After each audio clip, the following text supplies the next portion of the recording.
শ্রীমদ্ভাগবত। ওম নমো ভগবতে বাসুদেবায়। শ্রীমদ্ ভাগবত ষষ্ঠ স্কন্ধ চতুর্দশ অধ্যায়। বৃত্রর পূর্ব জন্ম কথা এ চারি অধ্যায়র ব্যবস্থা। চিত্রকেতুর উপাখ্যান চতুর্দশরে নিরূপণ। রাজা পরীক্ষিত উবাচ ভোমুনি অসম্ভব কথা। বৃত্র অসুরর ব্যবস্থা রজতামস ভাব তার। পাপী অটই বৃত্রাসুর অখিଳ হেতু ভগবানে। তাহার মতি বাকেশনে সত্ত্ব প্রধান দেবগণ। ନିର୍ମଳ ମନା ମୁନିଜନ ମୁକୁନ୍ଦ ପାଦ ପଙ୍କଜରେ। ଏହାଙ୍କ ମନ ନୋହେ ସ୍ଥିରେ ଧୂଳି ସଂଖ୍ୟାରେ ଜନ୍ତୁ ହୋଇ। ମନୁଷ୍ୟ କେତେ ବା ଅଛଇ ଏହାଙ୍କ ମଧ୍ୟରେ କେହି ଜନ। ଶ୍ରେୟ କରଇ ଆଚରଣ ଏହାଙ୍କ ମଧ୍ୟରେ କେହି ନରେ। ମୋକ୍ଷ ବାଛନ୍ତି ଏ ସଂସାରେ ତାହାଙ୍କ ମଧ୍ୟରେ କେହି ଜନ। ଇଷ୍ଟେ ଲଭନ୍ତି ଭଗବାନ ଦୁର୍ଲଭ ମୁନି ମାନଙ୍କର। ବିଷ୍ଣୁ ଭକତ ଯେଉଁ ନର କୋଟିକେ ଗୋଟିଏ ସେ ଥାଇ। ଶୁଣିମା ସାବଧାନ ହୋଇ ସ୍ୱଭାବେ ବୃତ୍ର ଅତି ପାପ। ଲୋକଙ୍କୁ ଦିଏ ଅତି ତାପ କେମନ୍ତେ ମହାଘୋର ରଣେ। ତାମତି ହେଲା ନାରାୟଣୀ ଏଣେ ସଂଶୟ ମନ ମୋର। ଫେଡ଼ି କହିବା ମୁନିବର ଯେ ବୃତ୍ର ଘୋର ସଂଗ୍ରାମରେ। ବଳେ ତ ଶିଲା ବଜ୍ର ଧରେ। ସୁତ ଉବାଚ ସନ୍ତୋଷ ରାଜା ପ୍ରଶ୍ନ ଶୁଣି। ଆନନ୍ଦେ ସେବା ଦରାୟଣୀ ହରସ ହୋଇ ମୁନିବର। ବଚନ କହନ୍ତି ମଧୁର। ଶ୍ରୀଶୁକ ଉବାଚ ଶୁଣ ରାଜନ ଏକ ମନେ। ଯେ ଇତିହାସ ପୁରାତନେ ବେଦ ବ୍ୟାସଙ୍କ ମୁଖୁ ମୁହିଁ। ନାରଦ ତହୁଁ ଶୁଣିଛଇ ପୂର୍ବେ ସୁରସେନ ଦେଶର। ଥିଲା ଯେ ଏକ ନୃପବର ଚିତ୍ରକେତୁ ନାମ ତାହାର। କାମଧେନୁ ପୃଥ୍ୱୀ ଯାହାର। ଦଶ ନିୟୁତ ପତ୍ନୀ ତାର। ରୂପେ କି ଦେବା ପଟାନ୍ତର। ଯେତେକ ଥିଲେ ତାର ନାରୀ ପୁତ୍ର ଯେ ନୋହିଲା କାହାରି। ରୂପେ ସୁନ୍ଦର ମନୋହର ବିଦ୍ୟା ସମ୍ପଦ ମତି ଧୀର। ଏ ସର୍ବଗୁଣ ଯେ ତାହାର ସୁତନ ଲଭି ଚିନ୍ତା ଭର। ଅମାତ୍ୟ ସମ୍ପଦ ସହିତେ ପଟ ମହିଷି ତାର ଯେତେ। କାମ ଦୁଘାର ପ୍ରାୟେ ମହି ସୁଖ ନୋହିଲେ ତାର କେହି। ଶୁଣ ରାଜନ ଏକ ଦିନେ ସେ ଚିତ୍ର କେତୁର ଭୁବନେ। ଅଙ୍ଗିରା ଋଷି ବ୍ରହ୍ମସୁତ ମିଳିଲେ ରାଜାର ଗ୍ରତ।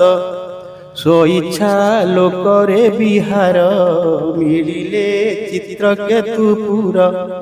ତାହାଙ୍କୁ ଦେଖି ସେ ରାଜନ ତକ୍ଷଣେ ଛାଡ଼ିଲେ ଆସନ। ଉତ୍ତମ ଆସନେ ବସାଇ ପୂଜିଲେ ପାଦ୍ୟ ଅର୍ଘ ଦେଇ। ସୁଖେ ଆସନେ ବସି ଋଷି ଚିତ୍ରକେତୁକୁ ପରଶଂସି ଭକତି ଦେଖିଣ ରାଜାର ଆନନ୍ଦ ହୋଏ ଋଷିବର ରାଜାକୁ କରି ଆରାଧନ କହନ୍ତି ମଧୁର ବଚନ ଅଙ୍ଗିରା ଉବାଚ ହେ ରାଜା ଚିତ୍ରକେତୁ ଶୁଣ ତୁମ୍ଭର ପରମ କଲ୍ୟାଣ ତୁମ୍ଭର ପାତ୍ର ମନ୍ତ୍ରୀ ଯେତେ କୁଶଳ ଟିକିଏ ସମସ୍ତେ ଦାରାତ ନୟ ଭୃତ୍ୟ ଯେତେ ସୁହୃଦ ପରଜା ସହିତେ ଯାହାର ଆତ୍ମା ଆତ୍ମବଶ ତାହାର ବଶ ଏ ଅଶେଷ ଯାହାର ଆତ୍ମା ବଶ ହୋଇ ସର୍ବତ୍ର ପୂଜ୍ୟ ସେ ଅଟଇ ଆତ୍ମସମ୍ପଦ ତୋର ଯେତେ ଅମାତ୍ୟପୁରବାସୀ ଯେତେ ତୁମ୍ଭର ପ୍ରିୟ ନୁହେଁ କେହି ଏମନ୍ତ ପ୍ରାୟ ମୁଁ ମଣଇ ଚିନ୍ତା ମଳିନ ମୁଖ ତୋର ଅଲବଧ କାମେ ନୃପବର ଶୁଣ ପରୀକ୍ଷା ନୃପମଣି ସେ ରାଜା ମୁନି ବାକ୍ୟ ଶୁଣି ହୃଦୟରେ ପୁତ୍ର କାମୀ ହୋଇ ବୀର ସେ ମୁନି କି କହଇ ଚିତ୍ରକେତୁ ବାଚ ହୋ ମୁନି ତୁମ୍ଭ ଗୋଚରେ କିୟ ବା ଅଛି ଏ ସଂସାରେ ପ୍ରାଣୀର ଅନ୍ତର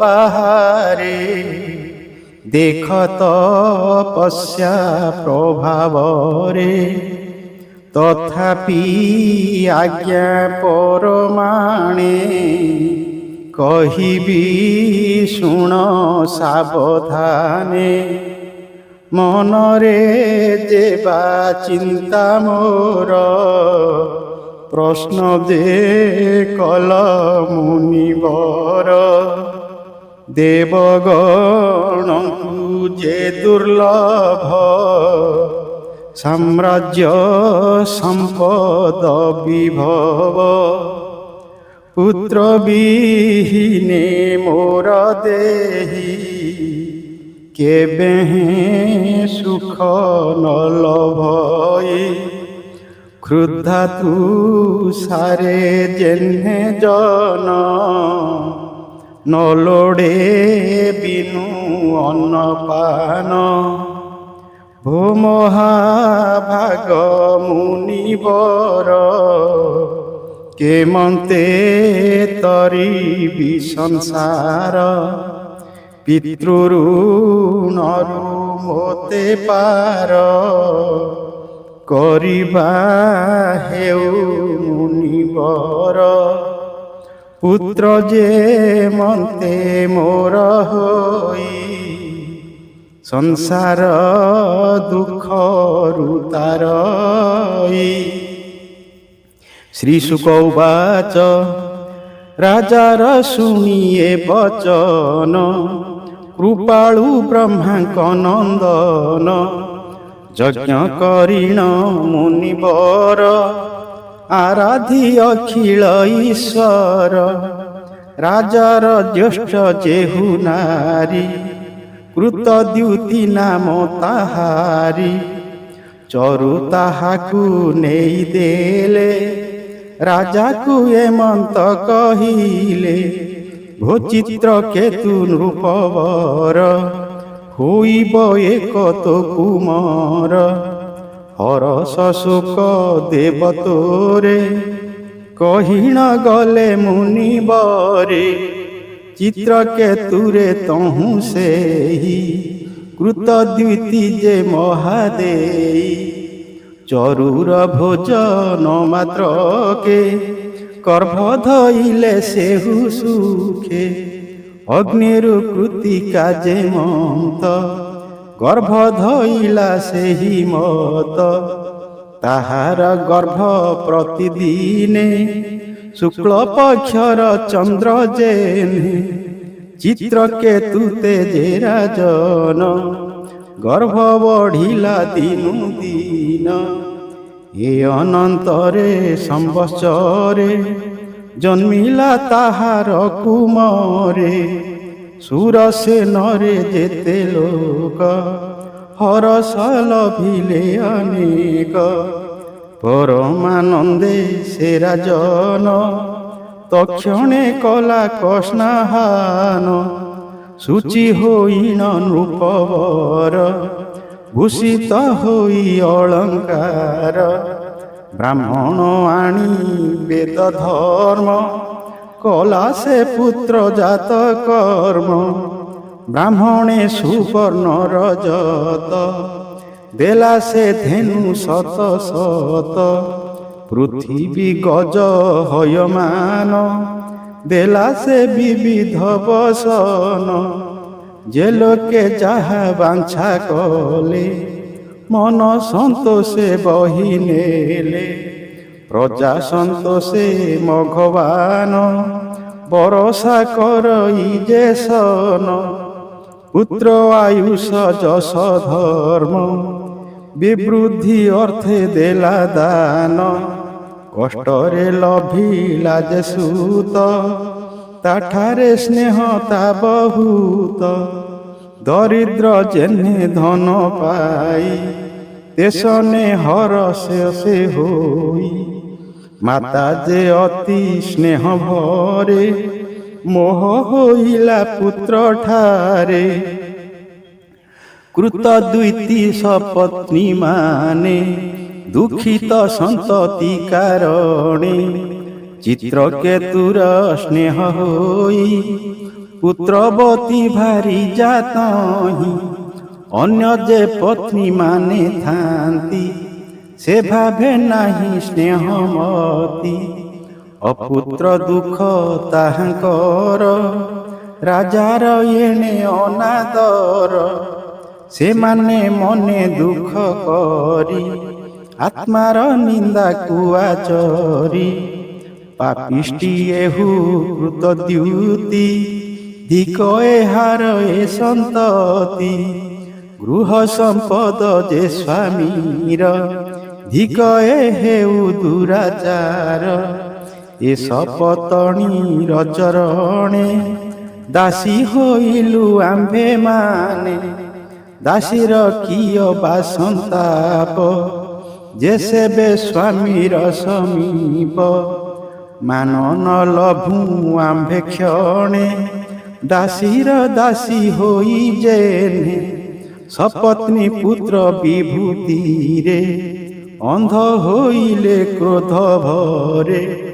ସକଳେ ଏକ ଚିତ ହେଲେ, ରାଜାର ହିଂସା ବିଚାରିଲେ। ଦାରୁଣ ଚିତ ସ୍ତ୍ରୀ ଜନ, କ୍ରୋଧେ ହୋଇଲେ ହତ ଜ୍ଞାନ। ସ୍ୱାମୀକୁ ଅତି କ୍ରୋଧ କଲେ, ଗରଳ କୁମରକୁ ଦେଲେ। ଏହା ନ ଜାଣେ କୃତ ଦ୍ୱିତି, ସପତ୍ନୀ ମାନଙ୍କର ଗତି। ପୁତ୍ର ଶୁଆଇ ଥିଲା ଘରେ, ଗଲା ସେ ଗୃହ ଅଭ୍ୟନ୍ତରେ। ଅନେକ ବେଳ ତହୁଁ ଗଲା, ପୁତ୍ର ଆଣିବ ମନେ କଲା। ଧାଇକି ବୋଲଇ ଉତ୍ତର, ଭୋଷକି ପୁତ୍ର ଆଣ ମୋର। ତାହାର ଆଜ୍ଞା ପାଇ ଧାଇ, ବାଳକ ନିକଟେ ମିଳଇ। ଦେଖିଲା ଶୋଇ ଅଛି ପୁତ୍ର, ଲେଉଟି ପଡ଼ିଛି ତା ନେତ୍ର। ପ୍ରାଣ ଇନ୍ଦ୍ରିୟ ନାହିଁ ତାର, ଦେଖି ସେ ପଡ଼ିଲା ଭୂମିର। ହତ ହୋଇଲି ବୋଲି ଧାଇ, ପଡ଼ିଲା ଅଚେତନ ହୋଇ। ବେନି କରରେ ହୃଦ ତାଡ଼ି, ଆରତେ ପଡ଼ିଲା ଯେ ରଡ଼ି। ତା ଶୁଣି ପାଟ ମହାଦେଇ, ଧାଇଁଲା ଅସମ୍ଭାଳ ହୋଇ। ପୁତ୍ରର ନିକଟେ ମିଳିଲା, ମୃତ ପୁତ୍ରକୁ ସେ ଦେଖିଲା। ମହାପ୍ରବଳ ଶୋକ ଭରେ, ଭୂମିରେ ପଡ଼ିଲା ନିର୍ଭରେ, ତକ୍ଷଣେ ମୋହ ସେ ପାଇଲା, କେଶ ବସନ ଖସିଗଲା।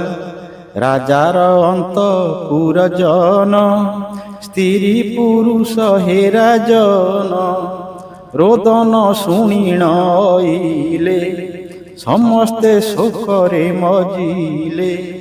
କହିବା ଶୁଣ ନୃପବର, ଯେତେକ ସପତ୍ନୀ ତାହାର, ବାହାରେ ଶୋକ ଆଚରିଲେ, କପଟେ ରୋଦନ ସେ କଲେ।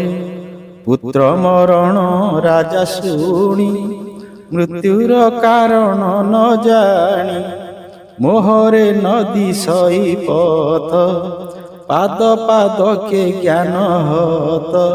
ସ୍ନେହ ବନ୍ଧନୁ ଶୋକରଡ଼ି, ମୂର୍ଚ୍ଛିତ ହୋଇ ଛାଡ଼େ ରଡ଼ି।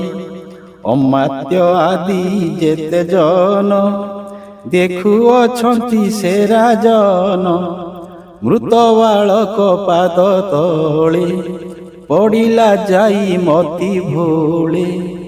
ଫିଟିତା ପଡ଼ି ଅଛି କେଶ, ବିଶ୍ରସ୍ତ ପରିଧାନ ବାସ। ଦୀର୍ଘ ନିଶ୍ୱାସ ସେ ଛାଡ଼ଇ, ନୟନୁ ଅଶ୍ରୁ ଜଳ ବହି। ନିରୋଧ କଣ୍ଠ ଦ୍ୱାର ହୋଇ, ବଚନ ନ ପାରଇ କହି। ପତିକୁ ଦେଖି ଶୋକ ଭର, ମରଣ ଦେଖି କୁମରର। କୃତ ଦୁଇଟି ଯେ ମହାଦେଇ, ବିଚିତ୍ର ବିଳାପ କରଇ। ସ୍ତନ ଯୁଗଳ ଯେ ତାହାର, ମଣ୍ଡିତ କୁଙ୍କୁମ ପଙ୍କର। ଅଞ୍ଜନ ସହିତେ ଲୋତକ, ଧୌତ କଲା ତାର ବକ୍ଷ। କେଶ ହୋଇଲା ଅସମ୍ଭାଳ, ଖସି ପଡ଼ିଲା ପୁଷ୍ପମାଳ। କୁରରୀ ପ୍ରାୟ ଶୋକ ଭରେ, ରୋଦନ କରେ ଉଚ୍ଚ ସ୍ୱରେ। ହେ ବିଧି ଅତି ତୁ ଦାରୁଣ, ବାଳକ ପ୍ରାୟ ଆଚରଣ। ସକଳ କରି ନିରିମାଣ, ଆପଣେ କରୁ ତୁ ଭଞ୍ଜନ। ସାନ ମରଇ ବଡ଼ ଥାଇ, ଏହାର ନିଦାନ ନ ପାଇ। ଯେବେ ସଂସାରେ ପ୍ରାଣୀଙ୍କର, ଅକ୍ରମ ଜନ୍ମ ମରଣର। ସ୍ନେହ ପାଶକୁ ବଢ଼ାଇଣ, କିପାଇଁ କରୁ ରଣ ଭଣ। ଏମନ୍ତେ ସୃଷ୍ଟି ତୋ ଭିଆଣ, ଅଜ୍ଞାନୀ ପରାଣୀ ଯେ ସନ। ହେତା ତ ତନୟ ମୋହର, ଦେଖୁ କି ନାହୁଁ ତୋ ପିଅର। ଶୋକ ସାଗରେ ମୋତେ ଥୋଇ, ଛାଡ଼ିନ ନ ଯା ବାବୁ ତୁହି। ମୁଁ ଯେ ପାପିଷ୍ଟି ଦୁଃଖୀ ହୋଇ, ମୋତେ ଛାଡ଼ିନ ନ ଯା ତୁହି। ତୋହରେ କରି ବାବୁ ମୁହିଁ, ଦୁସ୍ତର ତମରୁ ତରଇ। ଦାରୁଣ ଯମ ବଶ ହୋଇ, ଦୂରକୁ ନ ଯା ଛାଡ଼ି ତୁହି। ଉଠ ହେ ନୃପତି ନନ୍ଦନ, ଆନନ୍ଦେ କର ସ୍ତନ୍ୟପାନ। ସମବୟସୀ ଯେ କୁମରେ, ଡାକୁଅଛନ୍ତି ବାବୁ ତୋରେ।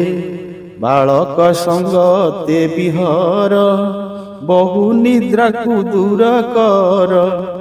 ମୋହର ଶୋକ ଦୂର କର, ରୋଦନ୍ତି ତୋହର ପିଅର। ହରସ ଆନନ ପଙ୍କଜ, ତୋହର ନ ଦେଖି ତନୁଜ। ଦାରୁଣ ଯମ କି ତୋହରେ, ଘେନାଇ ଗଲା ନିଜ ପୁରେ। ଏଣୁ ତ କୋମଳ ବଚନ, ଶୁଣଇ ନାହିଁ ରେ ନନ୍ଦନ। ଶ୍ରୀ ଶୁକ ଉବାଚ, ମୃତ ପୁତ୍ରର ଠାରେ ତାର। ବିଳାପ ଶୁଣି ନୃପବର, ଚିତ୍ରକେତୁ ମଗ୍ନ ଶୋକରେ। ରୋଦନ କଲା ଉଚ୍ଚ ସ୍ୱରେ ବିଳାପ ପତ୍ନୀର ସହିତେ ନୃପର ଦେଖିନ ସମସ୍ତେ ଯେତେ ଅମାତ୍ୟ ଆଦି ତାର ରୋଦନ କଲେ ଉଚ୍ଚ ସ୍ୱର ସ୍ତ୍ରୀ ପୁରୁଷ ଯେତେ ଜନ ସକଳେ ହେଲେ ଅଚେତନ ଏମନ୍ତେ ଶୁଣ ନୃପବର ସକଳେ ଅତି ଦୁଃଖତର ରାଜନ ଦୁଃଖ ଦେଖି ମୁନି ଅଙ୍ଗିରା ନାରଦକୁ ଘେନି ଶୀଘ୍ରେଣ ଦୁହେଁ ଚଳିଗଲେ ରାଜାର ପୁରେ ସେ ମିଳିଲେ ବୋଲଇ ବିପ୍ର ଜଗନ୍ନାଥ ଚିତ୍ରକେତୁ ଶୋକ ଚରିତ ଇତି ଶ୍ରୀମଦ୍ଭାଗବତେ ମହାପୁରାଣେ ପରମହଂସ୍ୟା ସଂହିତାୟାଂ ଷଷ୍ଠ ସ୍କନ୍ଧେ ଚିତ୍ରକେତୁ ବିଳାପ ନାମ ଚତୁର୍ଦଶ ଅଧ୍ୟାୟ। ଓಂ ନମୋ ଭଗବତେ ବାସୁଦେବାୟ।